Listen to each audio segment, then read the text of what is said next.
Hey everyone, Bret Wallace here. Let's go over some numbers, okay? This is your August 2022 Greater Houston Real Estate Market Update. So what's going on in the market? Things are cooling off a little bit, okay? So you've been reading the news. Some of it's true. Don't get too scared.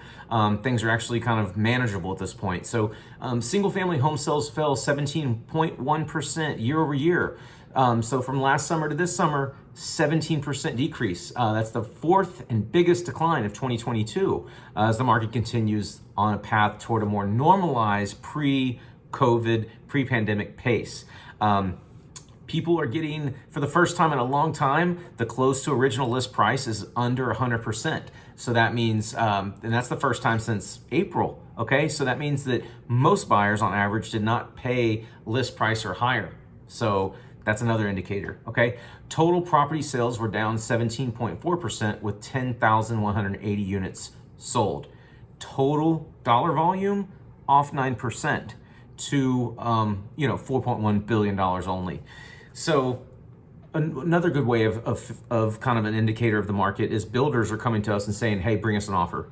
You know, that was not the case even a few months ago. They're like, you better come here and act right. If you're gonna bring your buyer in here, this is the price. And if you don't like it, we'll sell it to some other Californian or New Yorker in the next hour at this price. So single family average price, again, 9.9%, almost 10% higher than last summer. 426 is your average sales price in Greater Houston. And that's been a common theme.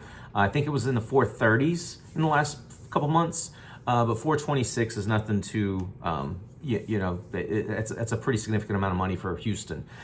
Single family home months of inventory registered a 2.5 month supply, up from 1.7 months a year earlier. That is the greatest inventory level since August of 2020. So there's more inventory right now than in the last 24 months. The national average is 3 months. So 2.5 here in Houston currently, 3 months is the average throughout the nation. So we're still doing better, or as far as inventory, it's still moving faster and there's less inventory here in Houston, which lets me know that on average, Houston is a much more desirable area than some other locations that have greater supply. So there's some townhome and condo numbers, but we've already been going a little bit, and I promised you we aren't going to get too deep in the numbers. If you have any townhome or condo questions, reach out to me. If we have any questions about any of the other data we just went over, please text, call, email me. You know how to reach me. Anyway, see you next month. Thanks, guys.